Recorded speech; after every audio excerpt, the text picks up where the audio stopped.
Fala, pessoal. Estamos aqui com um convidado super especial, o professor Dr. Flávio Aguiar, especialista, mestre e doutor em dentística pela Faculdade de Odontologia de Piracicaba, a Unicamp, livre docente, professor da especialização em dentística também na Unicamp e hoje diretor da Faculdade de Odontologia da Universidade de Piracicaba, da Unicamp, da Universidade de Piracicaba. E qual que era o apelido dele que você sabe aí, que ele é seu contemporâneo? Eu não posso falar, não sei se ele vai. Se ele quiser, ele pode explicar. Mas eu conheci o Flávio, meu apelido de frutose.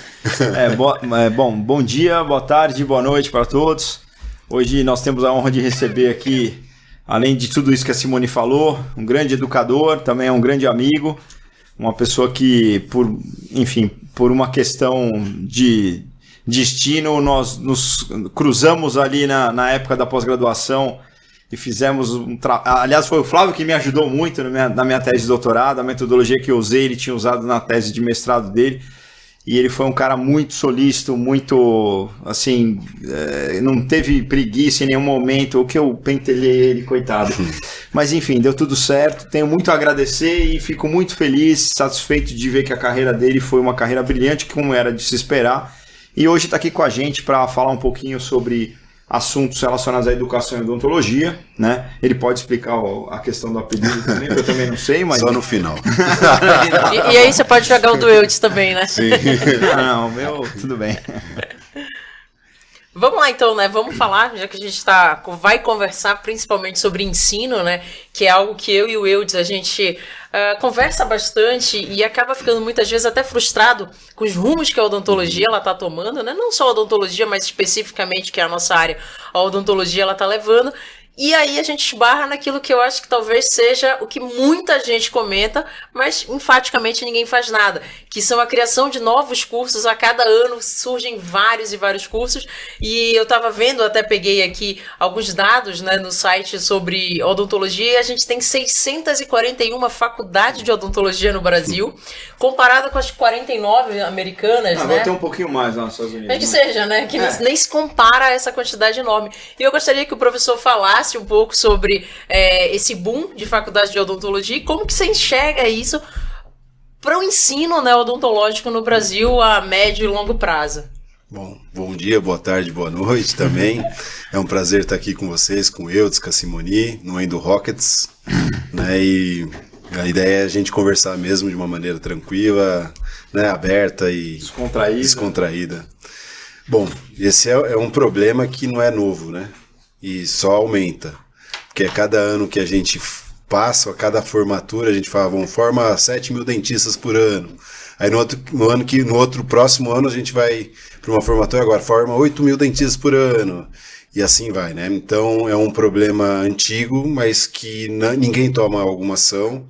E isso só está piorando porque ao invés de fechar faculdades de odontologia, a gente percebe que se abrem faculdades muitas vezes em cidades que não tem capacidade para ter uma faculdade de odontologia, muitas vezes tem 2, 3 cidades, né?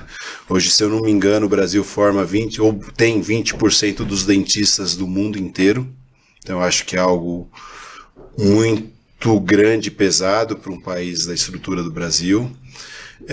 Um ponto bom é que ainda se pratica uma boa odontologia no Brasil, eu acho, né? A nossa filosofia nos grandes centros, nas grandes faculdades, é uma odontologia de ponta, então isso é algo importante, mas que não está acessível a toda a população. Isso é outro ponto. Então, o Brasil, embora detenha 20% dos dentistas do mundo inteiro, isso não está acessível a toda a população. E não é aumentando o número de faculdades que vai tornar isso acessível, porque senão a gente já teria resolvido o problema do Brasil há muito tempo, né? O grande problema é que o curso, não só de odontologia, mas outros cursos, mas de odontologia está incluído nisso, se tornou extremamente comercial. Então é algo que é rentável, né? Se abre faculdades, não se há um critério de qualidade, primeiro no currículo desses cursos. Eu tive a oportunidade de avaliar por anos e anos aquele ranking da Folha. Então, eu tinha a oportunidade de avaliar sempre, eu não podia avaliar as faculdades da região sudeste, mas avaliava muitas vezes do sul, do norte, nordeste, e o que a gente percebia analisando é que são faculdades com pouca, não todas, né? Nós estamos falando aí uma boa parte dessas faculdades com pouca estrutura, com um currículo muito pobre em odontologia, né? E que com laboratórios precários e que estavam funcionando há 10 anos, 15 anos, e com isso a gente encharca o Brasil de odontologistas ou de dentistas, mas que não tem o preparo suficiente para começar a carreira. Então, ou eles vão buscar esse preparo em outros cursos, ou então eles acabam se tornando frustrados ou vão praticar uma má odontologia. Então, infelizmente, essa é a realidade hoje do Brasil. Flávio, a gente sempre ouviu a história de que o mercado ia se regular. Pelo menos quando eu saí da faculdade, a gente já via esse movimento de começar, inúmeras universidades já estavam se formando, eram faculdades ainda, né, de odontologia, grande, acho que talvez a maioria, não sei, mas a gente ouvia, não, o mercado vai se autorregular e isso vai acabar se tornando uma questão que a faculdade não vai ter mais, não vai ser mais rentável, né, porque vai ter que cobrar pouco, vai ter uma concorrência desleal, só que não é o que a gente vê, né? Eles acabam cobrando relativamente pouco, se a gente for comparar o que um aluno de medicina paga, é uma média mínima, né? Na melhor das hipóteses, o melhor preço, sei lá, vai ser uns 10, 12 mil reais por mês. E faculdade de odontologia está custando, sei lá, R$1.000 e poucos, 1.400, 1.500, eu não sei exatamente quanto é, mas eu sei que é na faixa disso. E a história desse mercado se regular eu nunca vi, quer dizer, não houve o movimento contrário de fechar, né? A gente só vê essa coisa aumentando. Agora você falou 8 mil dentistas formados por ano, eu lembro que a gente estava reclamando lá em 1900 e qualquer coisa, talvez antes de 2000, que a gente formava 1.000 dentistas por ano, 1.000 e poucos dentistas por ano na região sudeste, quer dizer, eu já achava que era uma coisa... você vê alguma luz no fim do túnel? Você acha que essa história do mercado vai acontecer ou a situação vai ficar como ela está e daí para baixo, né, para pior? Olha, assim, você citou o exemplo da medicina. O que nós vivemos a odontologia há uns 10, 15 anos que começou esse boom de faculdades no Brasil inteiro, principalmente nos grandes centros, aqui a região sudeste, estado de São Paulo, né? Mas em todos os lugares estamos vendo essa expansão de faculdades, está acontecendo na medicina também. Então, eu estou lá na região de Piracicaba, então nós temos uma faculdade de medicina em Piracicaba, nós temos uma faculdade de medicina em Limeira. Piracicaba tem, então? Tem agora, em Bimorumbi. Nós temos em Limeira, nós temos em Araras, nós temos 4 faculdades de medicina em Campinas. Em Sorocaba? Então, Sorocaba tem, se não me engano, 1 ou 2. Uma com certeza, não sei se tem a segunda, mas você percebe que o que a odontologia passou e que nós estamos verificando que não ajudou em nada na carreira dos dentistas, hoje a medicina está passando, e isso vai acontecer. Né? Aí em questão de alguns anos nós vamos ver o que os médicos sofrendo que os dentistas sofrem hoje em dia. Lógico que tem faculdades boas que se abrem, mas também tem faculdades que não têm essa qualidade toda. Eu acho que, até estava conversando previamente com a Simoni, eu acho que precisava ter uma ação dos conselhos de classe. Talvez os grandes centros de formação de odontologia, as grandes faculdades, poderiam dar um apoio a esses conselhos para tentar meio que regular o mercado. Né? Nós não temos mais necessidade de formar tantos dentistas, então não há necessidade de ter tantas faculdades. Isso poderia pôr uma pressão de certa forma no Ministério da Educação ou em algum outro órgão federal para que isso começasse a diminuir ou que tivesse um controle do número de faculdades. Uma outra forma que a gente poderia cobrar, e aí isso sim seria um marco regulatório da quantidade de dentistas, seria uma prova final de curso. Então a gente avaliaria logicamente os dentistas de todas as faculdades, mas isso com certeza existiria, a imprensa poderia divulgar X alunos de tantas faculdades, quantos conseguem passar na prova, quantos conseguem, assim como acontece nos exames de ordem da OAB. Eu ouvi outro dia que parece que na OAB é em torno de 3% de aprovação. Então. Ou seja, 97% dos alunos são reprovados. Mas com certeza deve ter um ranking, essa faculdade consegue aprovar X alunos, aquela outra faculdade não aprova ninguém. Isso poderia ser um critério do aluno que quer se formar bem em odontologia de procurar uma boa faculdade. Né? Mas isso está muito longe de acontecer, não existe nenhum projeto que eu saiba, né? Uma outra conversa que a gente escuta, mas não há nenhum projeto para isso acontecer. Isso acho que seria extremamente importante, você pelo menos regular aqueles dentistas que estão habilitados a praticar odontologia. É uma profissão tão difícil, né? Nós sabemos a complexidade, e que é uma profissão ainda invasiva, embora a gente trabalhe muito com a prevenção, mas toda vez que alguém senta na cadeira, praticamente está fazendo uma cirurgia. Né? Então, a gente não pode permitir a formação de alunos como se fosse uma cadeia de produção. É engraçado que na medicina a gente vê um caminho, assim, muita coisa que era feita em consultório hoje não é mais feito, né? Mas a gente continua aplicando anestesia, né, que de certa forma é uma droga que tem algumas consequências, a gente continua fazendo cirurgias, e enfim. E eu acho que a dificuldade da formação reflete no que está acontecendo no mercado. E isso acaba refletindo na classe inteira, né? A gente tem eu acho que a nossa imagem está ficando um pouco, não diria abalada, né? Mas arranhada com tudo que está acontecendo. Eu acho que a credibilidade da nossa classe vai ficar cada vez mais prejudicada, e eu vejo isso com muita tristeza, porque você olha aquele aluno que está entrando num curso de odontologia, numa instituição séria, né, que aí pode ser privada, pública, enfim, qualquer, mas assim, eu acho que a perspectiva desse cara é uma perspectiva já ruim, entendeu? Eu vejo até pelo reflexo, se a gente, por exemplo, aqui em São Paulo, falar meus filhos, os filhos de alguns colegas que estão em colégios bons, se você vai ver nesses colégios que são tidos como colégios de primeira linha, né, e as pessoas têm uma educação boa, né, tem um preparo bom para passar num vestibular, numa universidade pública e tal, essa turma ninguém quer fazer odonto, né? Assim, você vai perguntar, não existe. Agora na questão das palestras lá na escola do meu filho, não tem ninguém interessado em fazer odontologia, então não vai ter nem palestra sobre odontologia. E eu lembro que na minha turma lá do São Luís, eu lembro que a gente tinha...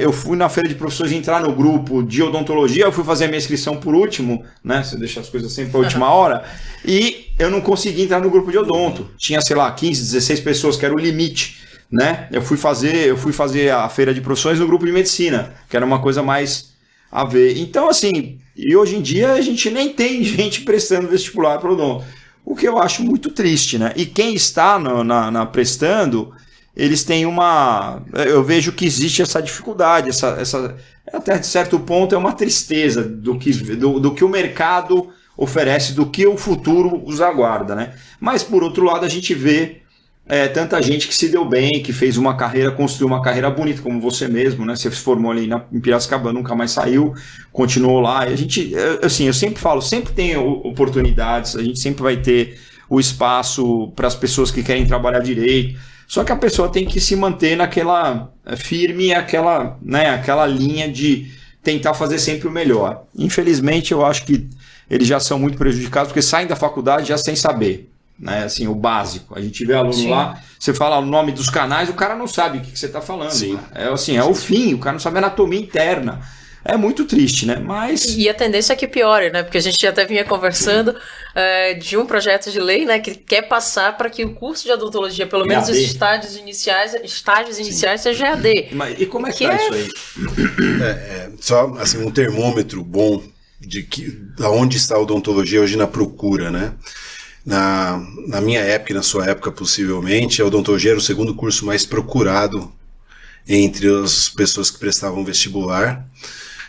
Primeiro era medicina e sempre o segundo curso, e não muito longe da medicina, era odontologia. Porque era um curso respeitado, é um curso da área da saúde, é um curso extremamente prático. Lógico, a gente tem toda a bagagem, né, de teoria, mas metade da formação do dentista ele está praticando ou em laboratório ou na clínica, né, ou mais da metade.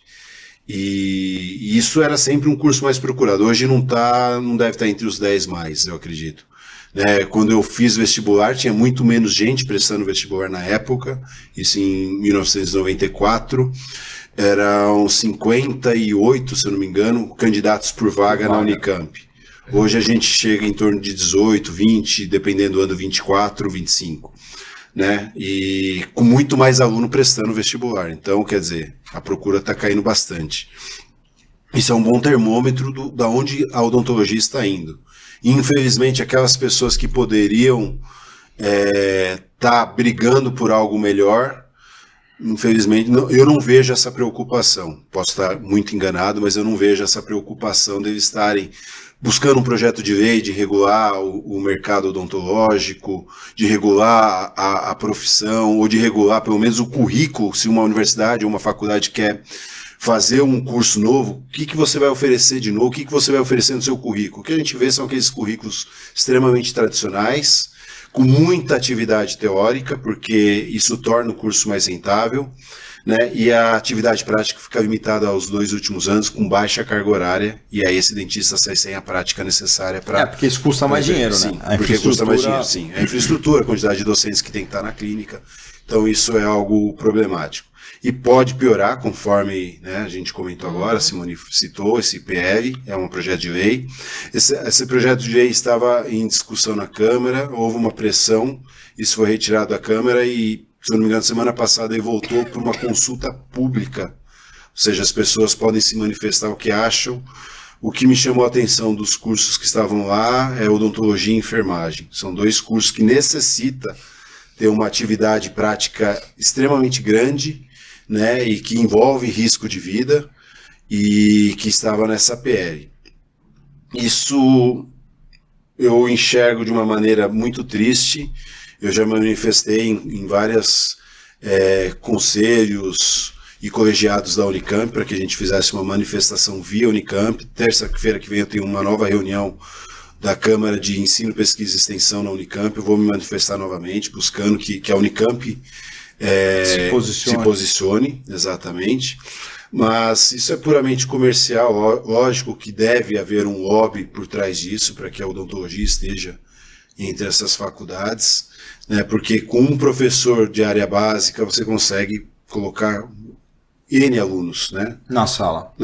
E aí, que é o esquema, né? Você coloca muita gente nos primeiros anos ali, você põe um professor para 200 alunos, e a hora que começa a ficar caro, o pessoal vai embora e você força o aluno a reprovações até que ele desiste do curso. Isso a gente já viu no FIES, né, que é o Sistema de Financiamento do Governo. Então as faculdades que buscavam alunos que tinham FIES, enchiam os 2 primeiros anos com uma grande quantidade de alunos, e quando o aluno iria para a clínica, então eles dificultavam o nível do curso para que aqueles alunos fossem reprovados e jamais chegassem em clínica, até que eles desistiam do curso, e aí toda a parte do lucro ficava nesses 2 primeiros anos, e a faculdade tinha um bom rendimento com isso, financeiro.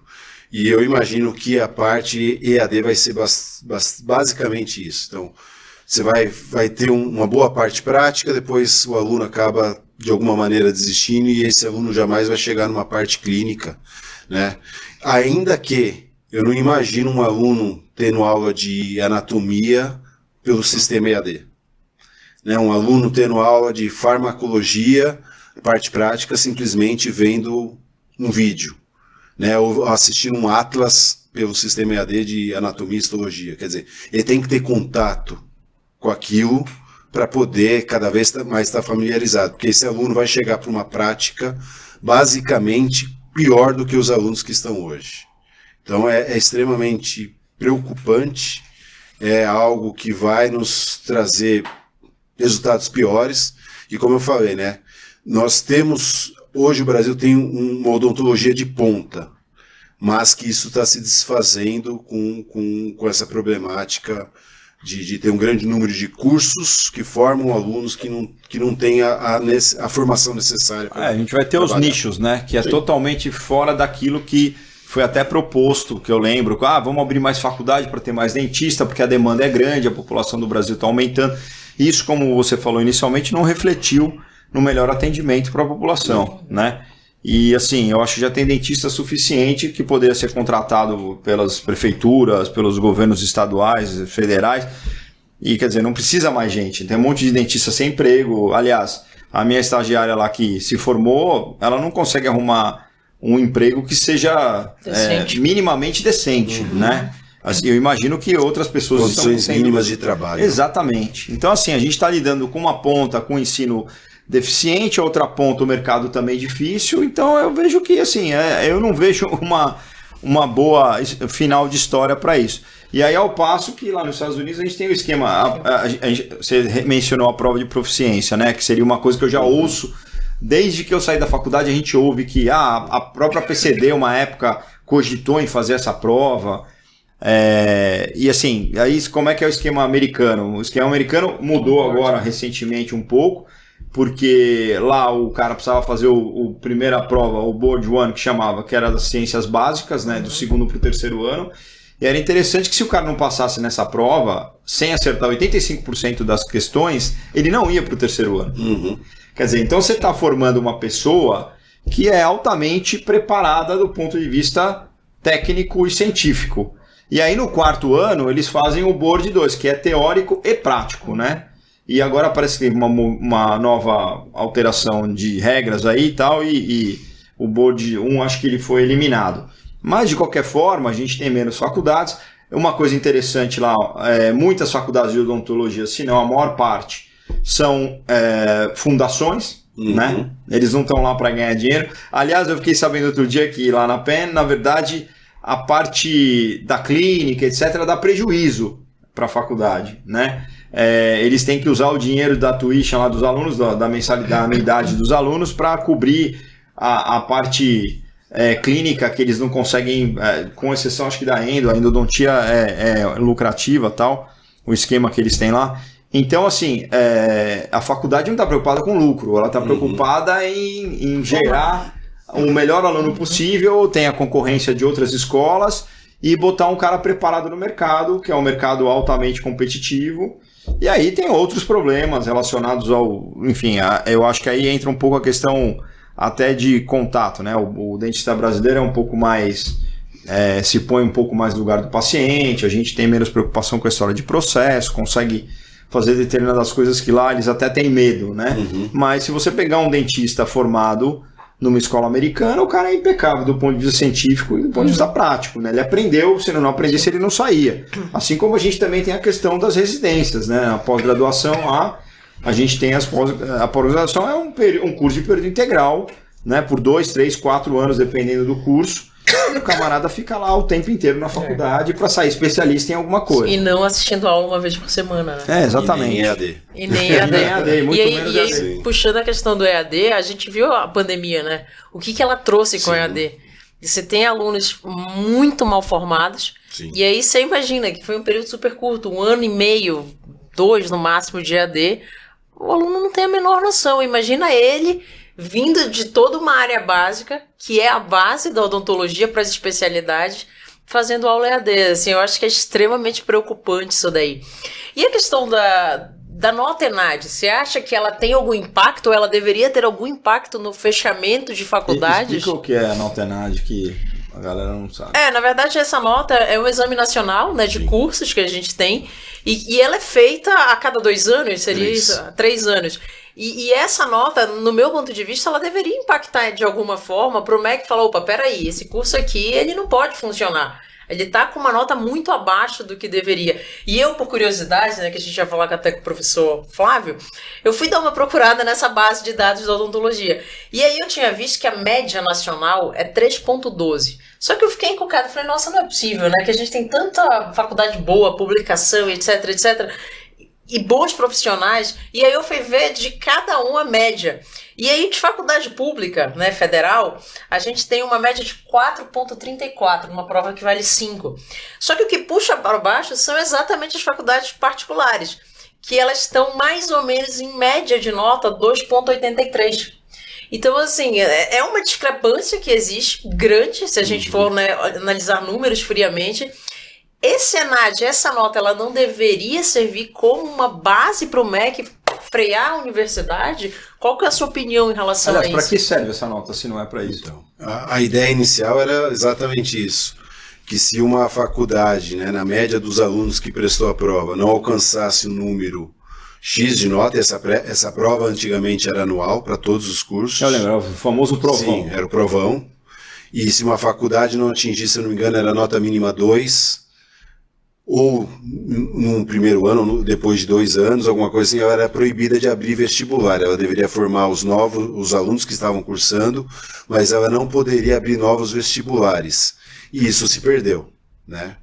Se perdeu e o custo desse exame, segundo o que alega-se, era extremamente alto, por isso que esse exame passou a ser trienal, né? Para fazer o exame no país inteiro é extremamente caro, mas que hoje em dia não serve para mais nada, a não ser para marketing daquelas faculdades que conseguem tirar boas notas. Eu tirei 4 ou estou entre as 5 primeiras do estado de São Paulo, ou estou entre as 10 primeiras do Brasil. O que também pode ser questionável, né? Que também pode ser questionável. Pois é, só lhe cortando aqui, vendo a média ENAD das faculdades particulares, a gente tem, por exemplo, no Acre, a média deles é 2.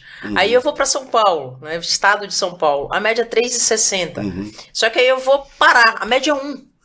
Tipo, é muito discrepante isso. E você tem cada vez mais faculdades sendo abertas. Eu sou de Belém. Quando eu me formei, só tinha uma faculdade particular, que foi a que eu me formei, e que ela era excelente, excelente. Eu era no período integral, eu tinha aula de manhã e de tarde, fui para a clínica no 3º ano da faculdade. Hoje, se eu não me engano, em Belém são 5 faculdades de odontologia particulares. É um absurdo, é muita faculdade aberta para uma população que... Nós perdemos a mão, essa é a verdade. Eu lembro da história do Provão e depois que virou ENAD, etc., eu lembro que o Provão chegou para fiscalização das faculdades. Inclusive existia um comitê que visitava as escolas para fazer avaliação da escola, da estrutura da escola também. Não era só a questão da prova, né? Porque também é uma prova... mas aí a gente começa a ver os cambalachos, né? O pessoal reprovava no último ano a galera que estava mal, já com a ideia, nós vamos reprovar vocês, mas não fiquem bravos, porque no começo do ano que vem vocês vão se formar. Vocês vão ser reprovados só para não fazer o ENAD. Então aquele pessoal que era mais tranqueira ficava para trás e não fazia a prova. Quer dizer, a faculdade fazia a seleção. A faculdade fazia a seleção de quem vai fazer o ENAD. Você tinha 100 alunos, 50 iam fazer a prova. Quer dizer, aí você também está burlando o sistema. Isso há alguns anos foi até matéria da revista Veja sobre isso, que teve uma denúncia em um dos grandes grupos de educação que justamente fazia isso, né? A média de formados era de 200 alunos por ano, quando chegava no ano do ENAD caía para 20 e depois voltava para 200 nos próximos anos. Então, na verdade, precisa ter uma fiscalização séria, e aí eu vou reforçar a ideia de que isso deveria ser uma prática do Conselho. Se o Conselho está preocupado com a qualidade dos seus profissionais, né, em termos de formação, ele deveria ser mais atuante nesse sentido. E eu acredito que dinheiro há sim para os conselhos, porque, né, o valor que nós pagamos anualmente não é um valor baixo. E o montante de dentista deve ser uma... Inclusive para proteger aqueles que já estão formados e estão trabalhando, porque passa a ser uma concorrência desleal, né? Então, a gente estava citando o exemplo dos Estados Unidos, o salário médio anual de um dentista recém-formado nos Estados Unidos é de $100 mil ano, que hoje dá R$500 mil no Brasil, um pouco menos. Né? Quer dizer, hoje qual que é o salário anual médio de um dentista recém-formado no Brasil? Eu sei que tem dentista que ganha R$100 por dia, porque é menos do que uma diarista, talvez. Então, R$100 por dia dá R$2 mil mês, multiplica por 12 é R$25 mil. E o custo, quer dizer, o custo da odontologia é extremamente alto, tanto nas faculdades quanto para quem trabalha. Né? Se você quer executar uma odontologia num nível aceitável, o seu custo para trabalhar é extremamente alto. Você não pode cobrar valores baixos porque você está burlando alguma norma. Não fecha a conta. Não fecha a conta. Ou você está trabalhando com materiais ruins, irregulares, ou você não esteriliza material, instrumental. Alguma coisa você não faz porque senão você não consegue cobrar os preços que são praticados em algumas clínicas. Né? Então, eu acho que nós precisamos repensar isso e nós estamos indo na contramão. Quer dizer, em vez de estar repensando o que já existe um projeto de lei que está... Esse projeto não é novo, só para deixar bem claro, é um projeto que vem desde 2016 e que cada vez eles tentam colocar esse projeto novamente para ver se emplaca. Né? E se isso acontecer vai ser muito ruim. Então Mas agora, Flávio, eu vou fazer uma provocação aqui. Tem um outro lado também, né? Se você tem a faculdade, tem um aluno, você tem o professor. Tem. Né? Essas faculdades não andam sozinhas, né? E isso também é uma coisa que é complicada, porque teoricamente os professores também estão se sujeitando a trabalhar numa condição que é longe da ideal, né? A formação longe da ideal, mas o cara está lá trabalhando, né? E aí ele também não pode chegar lá na frente e reclamar, porque ele faz parte do processo todo, né?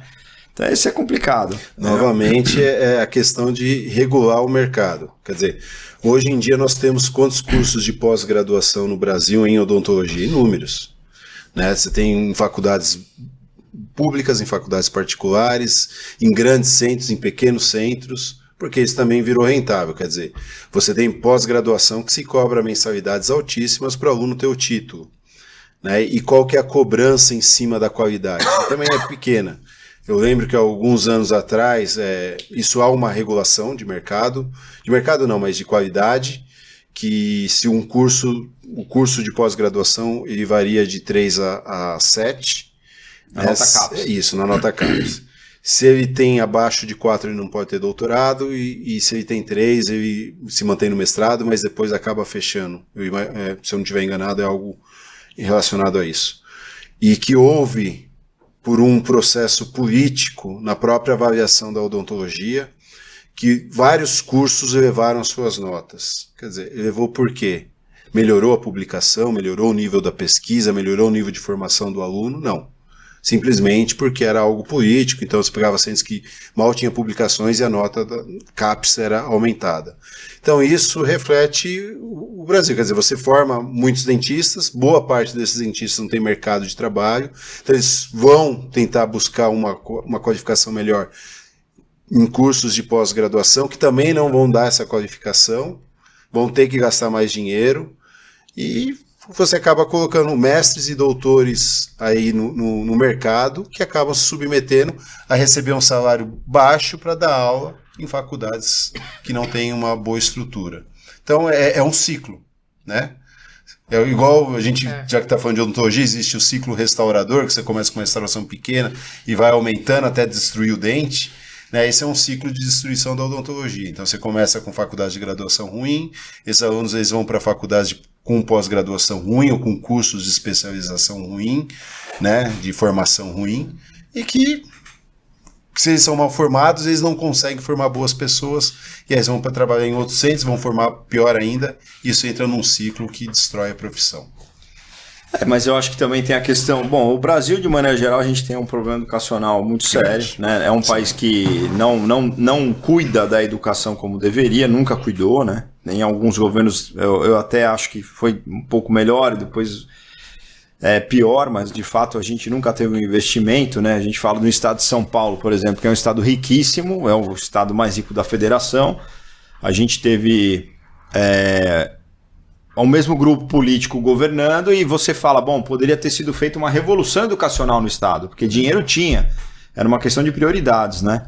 E nunca foi feito. Então a gente vê que hoje eu atendi uma professora que trabalha em escola municipal, e ela trabalha numa escola boa, numa região, né, boa da cidade, então a escola tem uma infraestrutura boa, tal, e essa também é uma diferença. Dentro da própria rede de ensino público, você tem a localidade da escola, determina o quão bom ela vai ser, né?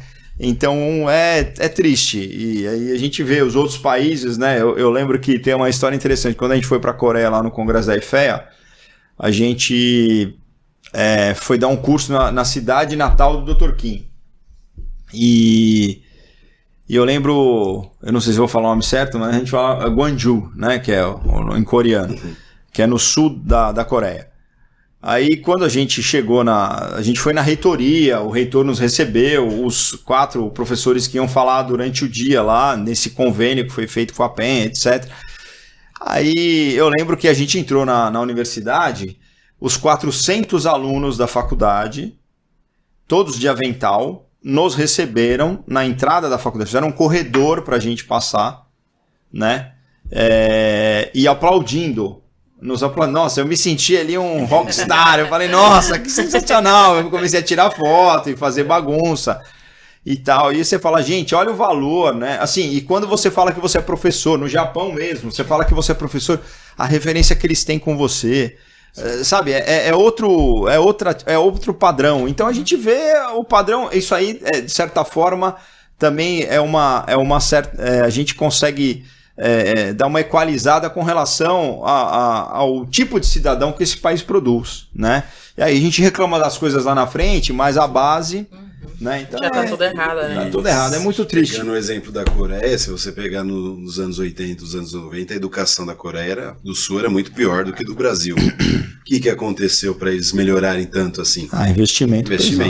Eles tinham, na Guerra da Coreia, 89%, se não me engano, talvez eu tenha errado um pouquinho a porcentagem, mas era em torno de quase 90% da população analfabeta. Sim. E hoje é o país que tem o maior número de doutores per capita, é a Coreia do Sul. E aí a gente vê, né, como tá. Hoje a gente já pega, inclusive na odontologia, um monte de produto, de coisas de tecnologia coreano. Né? Nós estamos aí com as grandes empresas coreanas no mercado. Então, assim, realmente a gente precisa sentar, reavaliar toda essa história e não adianta falar, né, Simone, que isso é um problema porque o Brasil é um país continental, que tem um número de população, assim. Se você pegar os medalhistas de matemática, boa parte estão na Índia. Ou está na Índia, né? Então, por quê? A Índia também é um país de dimensão continental, acho que é a maior população do mundo hoje em dia, tem os problemas semelhantes ao que o Brasil tem, mas ainda assim eles conseguem oferecer uma educação de qualidade. E por que nós não conseguimos? Porque nós passamos boa parte do tempo discutindo, né, em termos de política, se é azul, se é amarelo, se é A ou se é B, em vez de fazer um programa nacional de educação, isso desde do básico, né, do ensino básico até o ensino universitário. E um outro erro que eu acho foi a gente achar ou acreditar, né, isso foi vendido à população brasileira, que todo mundo deveria fazer faculdade. Né? Eu acho que a faculdade tem que ser para aqueles que querem. Primeiro lugar, não é questão de renda, não é questão social, é aqueles que têm vontade, mas, quer dizer, hoje falta técnicos, né? Pessoas formadas em cursos tecnológicos para operar máquinas. Então, hoje, nós não temos tantos profissionais em TI, falta profissionais de TI no mercado. Então, por que não direcionar o que está faltando no mercado? Engenheiros. Então vamos direcionar a formação do Brasil para aquilo que falta num projeto grande de expansão do país, de evolução desse país. Não simplesmente fazer isso de uma maneira comercial como é feita hoje. Mas aí é o dinheiro que manda aí. A gente vai, infelizmente, enquanto continuar nesse ciclo, eu acho que até o próprio FIES teve o lado de dar oportunidade para todo mundo, mas ao mesmo tempo foi uma máquina de ganhar dinheiro, né? Não teve um proprietário de escola particular, um grupo que ficou triste com essa história, né? Os caras... Então, assim, é complicado. Eu acho, enfim, eu diria que é lamentável a gente pensar no futuro da educação do jeito que as coisas estão caminhando. E a gente teve N governos, N situações diferentes, e a coisa talvez um pouco melhor aqui, um pouco melhor ali. Mas eu não sei, eu não sou uma pessoa muito otimista nesse sentido. Eu só vejo que para quem está lá, por exemplo, outra coisa que a gente estava conversando outro dia, a gente tem aquela fama, não, dentista na Europa é uma porcaria, né? Tem essa coisa de, não, pô, se eu tiver um problema na Europa eu tô ferrado, porque não sei o que e tal. Mas é interessante, os tempos mudaram, né? A Europa se organizou como uma unidade, vários países fazem parte dessa unidade, e isso houve também meio que uma equalização dos programas educacionais em cada país.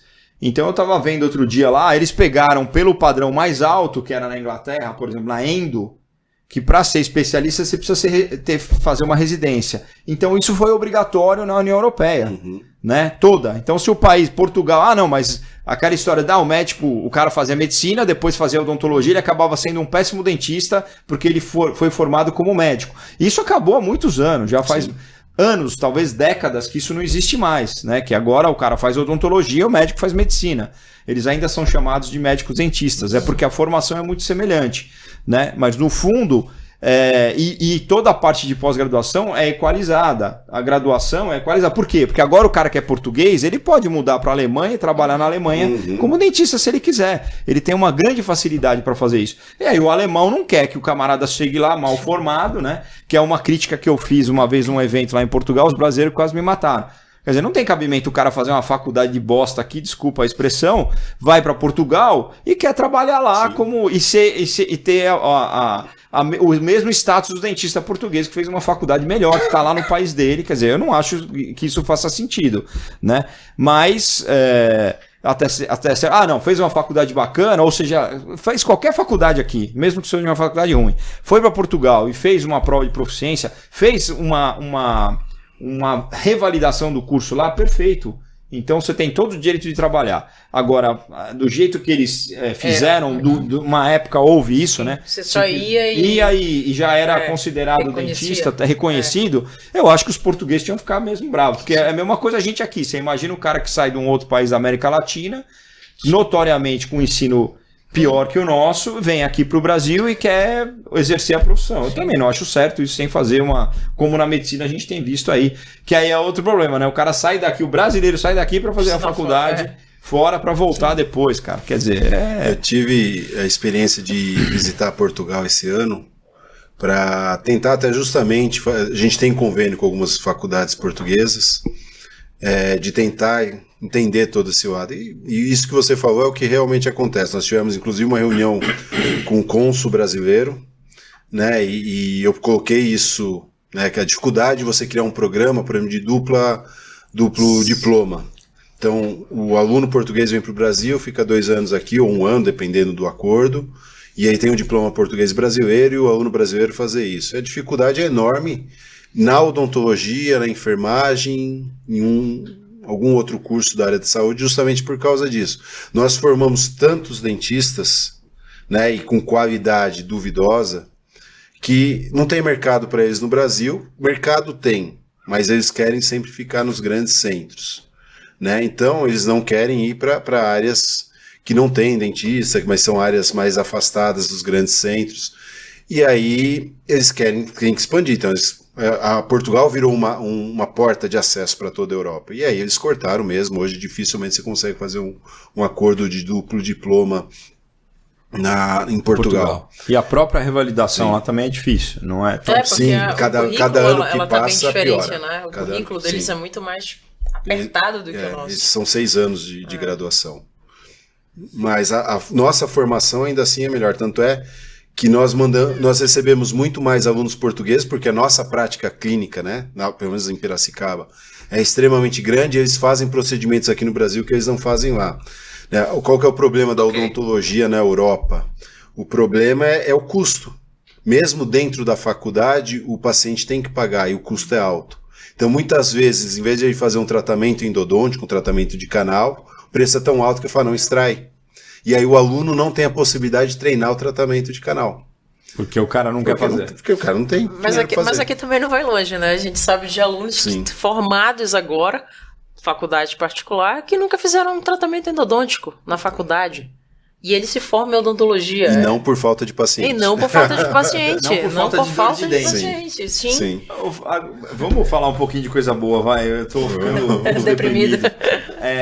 Flávio, fala um pouquinho o esquema da formação da Unicamp é um pouco diferente, né? A odontologia. Sim.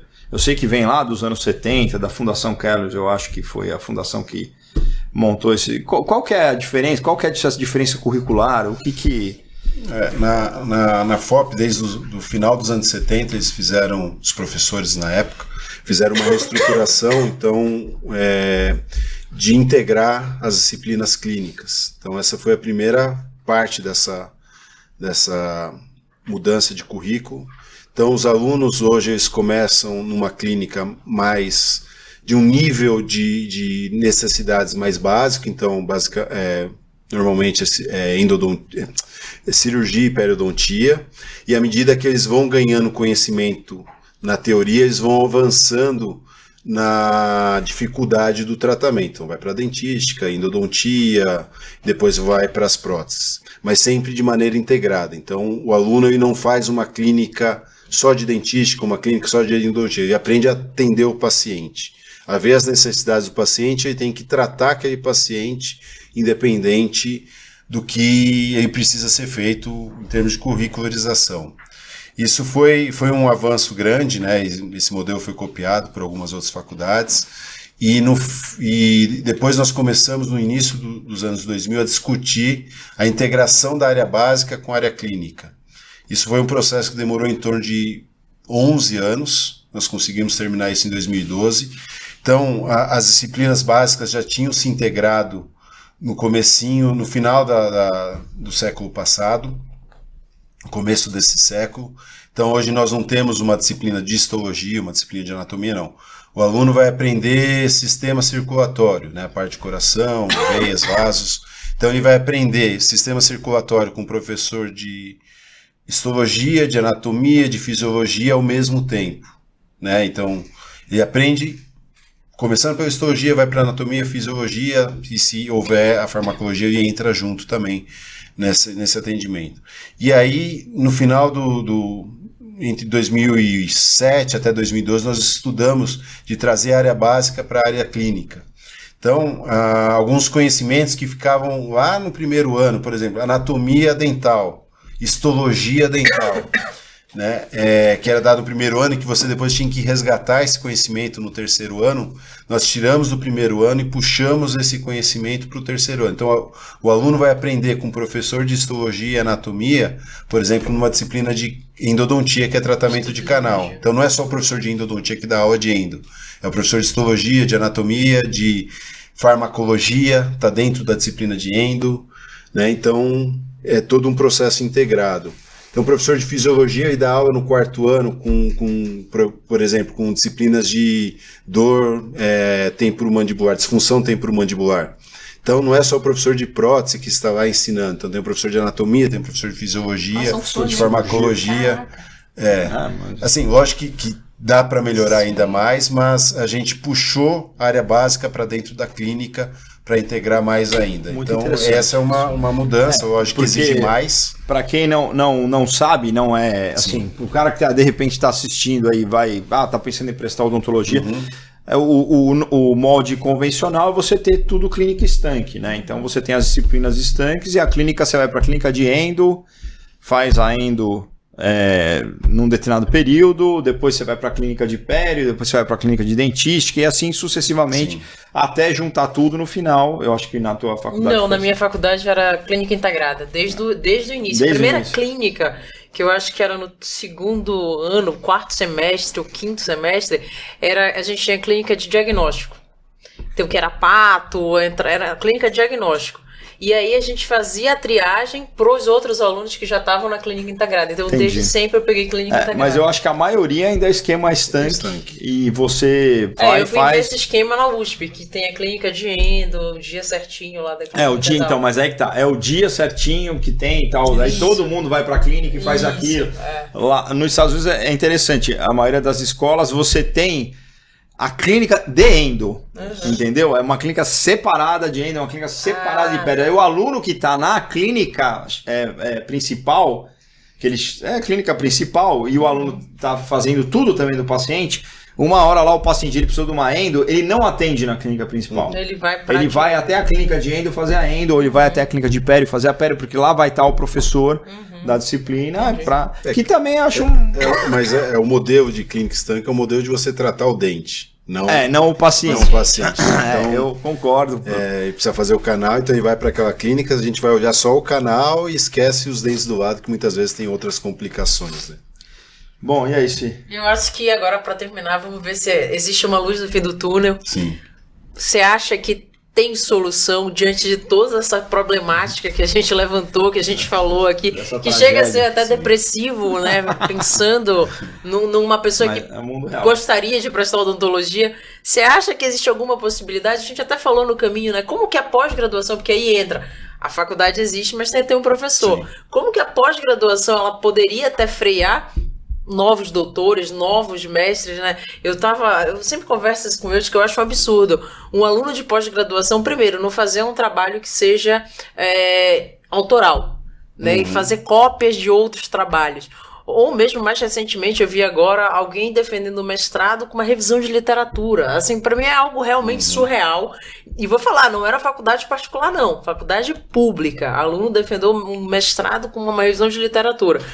E não publicar. Eu acho assim, o mínimo que a gente deveria exigir de um aluno de pós seria uma publicação numa revista internacional. Né? Existe alguma forma de se frear isso? E qual seria essa luz no fim do túnel? Você falou na qualidade dos trabalhos. Hoje nós temos um outro problema, querendo criar uma depressão maior, mas que é a inteligência artificial, né? Você consegue escrever uma tese em questão de minutos. Eu testei também, eu falei, escreve uma introdução sobre determinado assunto com 3 páginas e 30 referências. De segundos, aparece o texto. E é um texto melhor do que eu escreveria. Né? Então, é algo que... E eu estava conversando até com um amigo agora, falei, o fato da gente ter um aplicativo de mapa, né, o Waze, por exemplo, nos tira a inteligência, porque antigamente você decorava o caminho, você sabia que tinha que virar tal rua com tal detalhe. Sim, decorava os telefones. Decorava os telefones. Eu acho que a inteligência artificial ela poderia ser utilizada de uma maneira boa, mas eu acho que ela vai tirar um pouco da nossa inteligência, do nosso poder de pensar, de escrever. Então é um complicador, mas tem luz no fim do túnel. Eu acho que vai depender muito da boa vontade das pessoas que têm o poder de decisão, de sentar e discutir seriamente o assunto. Né? Em questão de publicação, o Brasil hoje é o segundo país que mais publica em termos de odontologia, né? Artigos científicos de odontologia. Não com a mesma qualidade, mas em termos de quantidade é o segundo maior país. Qualidade a gente está crescendo também. Nós temos bons centros de pós-graduação, né? Espalhados por todo o Brasil.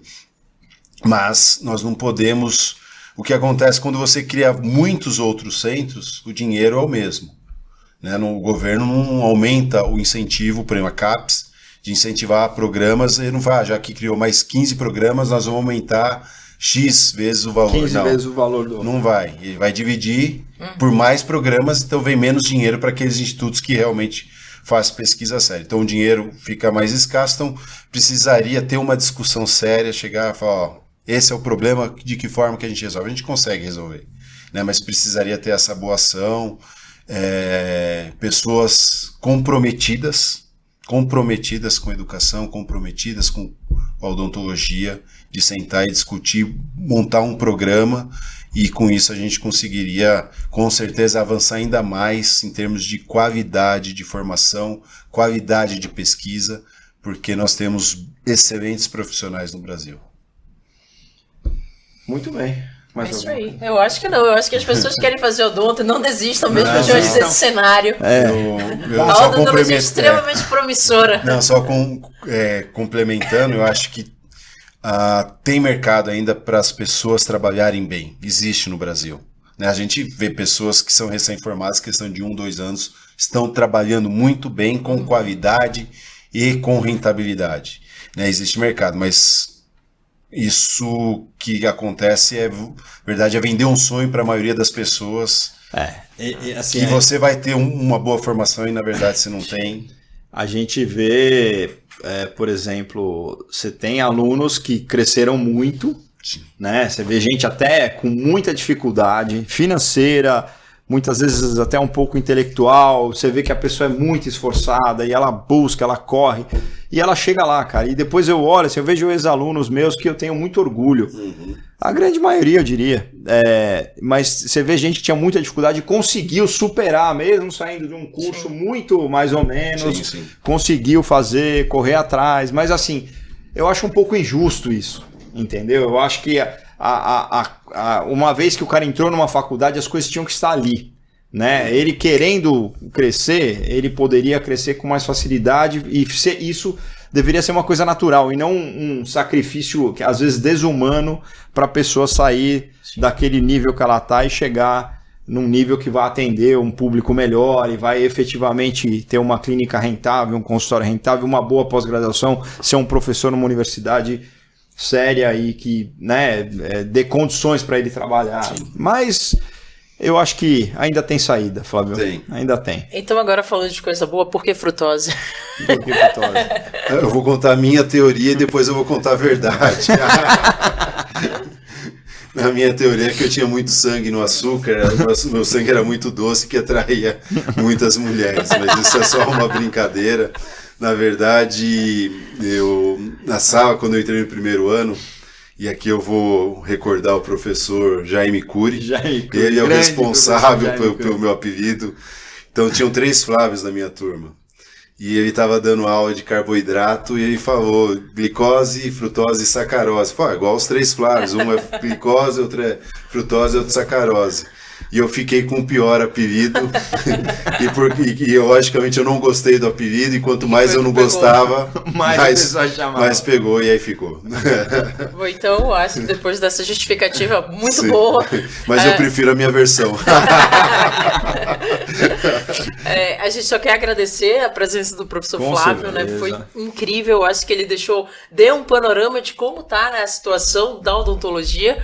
Dizendo ele tem condições de melhorar, né? Eu já sou um pouco mais pessimista, não vejo tanta luz no fim do túnel, mas eu acho que sim, se a gente tiver boa vontade e pessoas que queiram realmente prezar pela educação, a gente consegue reverter isso daí. Não é fácil, mas é possível.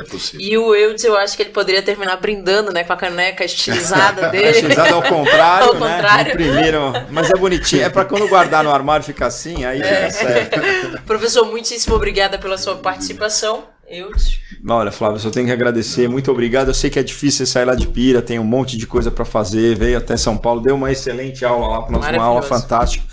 E fica meu agradecimento eterno. Espero que a gente consiga, nesse bate-papo, abrir mais cabeças e tentar mexer um pouquinho para melhorar, na verdade, aquilo que a gente ama tanto e tanto se dedica. Muito obrigado. Eu que agradeço e só quero parabenizá-los por essa iniciativa, né, e que o Endo Rockets cada vez mais decore e que chegue a sistemas solares não habitáveis, não descobertos ainda. Levaremos a odontologia para Marte. Sim, vocês são maravilhosos. Muito obrigado pelo convite. Foi um prazer estar aqui. Obrigado. E sou fã de vocês. Obrigada. Obrigado.